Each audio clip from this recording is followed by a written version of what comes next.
ایک عربی پریشان حال بال بکھرے ہوئے رسول اللہ صلی اللہ علیہ وسلم کی خدمت میں حاضر ہوا۔ اس نے پوچھا، یا رسول اللہ صلی اللہ علیہ وسلم، بتائیے مجھ پر اللہ تعالیٰ نے کتنی نمازیں فرض کی ہیں؟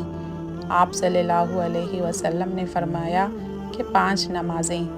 یہ اور بات ہے کہ تم اپنی طرف سے نفل پڑھ لو۔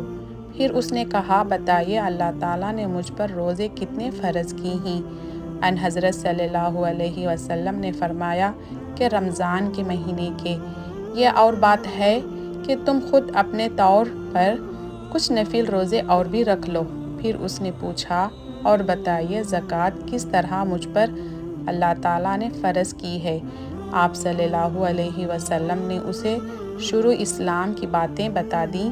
جب اسے عربی نے کہا، اس ذات کی قسم جس نے آپ صلی اللہ علیہ وسلم کو عزت دی، نہ میں اس میں اس سے جو اللہ تعالیٰ نے مجھ پر فرض کر دیا ہے کچھ بڑھاؤں گا اور نہ گھٹاؤں گا۔